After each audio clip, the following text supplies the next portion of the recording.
Want to go beyond the headlines. This is a very disturbing story, but it happened. Scientists working for the U.S. government secretly gave people sexually transmitted diseases as part of a study.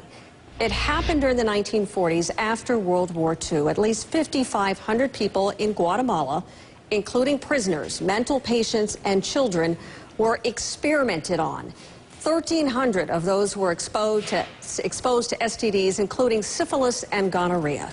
83 people died during those experiments, and the goal of the research was to determine whether taking penicillin after sex would protect against those sexually transmitted diseases.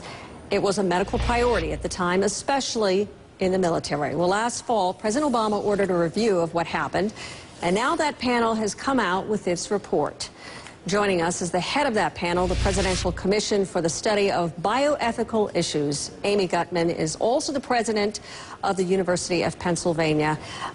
Professor, first of all, explain to us what your panel has learned about this, perhaps even the most disturbing information about what your panel discovered.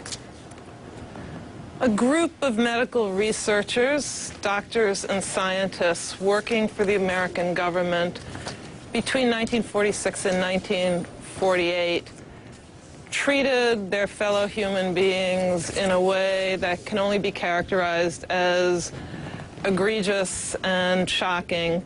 There were gross violations of human rights. They did not obtain the consent from any of the people they were using for research in Guatemala.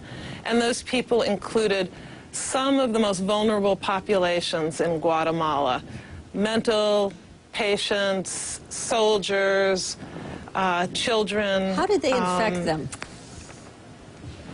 They infected them in a variety of ways. They infected them, some of them using commercial sex workers who they also infected with syphilis or gonorrhea. They, in one case, is so graphic that it's hard to actually speak about it, but one woman who was a mental hospital patient, they inoculated in her arm syphilis, and when she developed symptoms, Dr. Cutler wrote in his journal that it looked like she was dying. And then they injected gonorrheal pus in both her eyes, in her urethra, in her rectum, and she did die shortly thereafter. This happened over many-month period, Professor, and they never treated. They never treated her. It's just horrific when you hear stories like that. But we know this is really not the first time that something terrible like this has happened. The Tuskegee experiment with African Americans, that happened many years ago. And I understand that how they ended up discovering this case, this Guatemala case, was during the research of the Tuskegee experiment. Is that correct?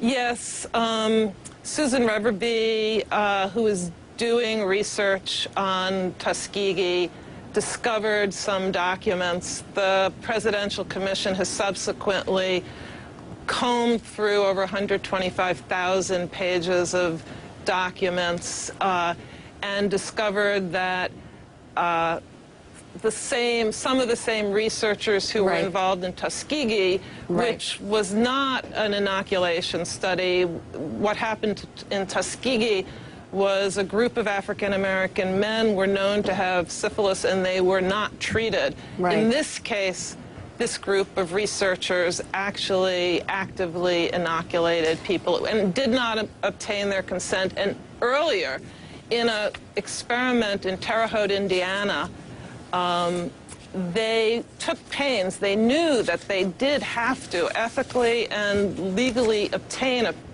informed consent, and yet they went to Guatemala and they didn't do so. All right, Professor, very disturbing information. Thank you for bringing it to us. And obviously this panel meant to prevent this kind of thing from happening again by exposing the ugliness of history and what our government has been capable of doing to make sure that that really never comes to light in the future. Thanks again, Professor. Thank you. Thank you very much.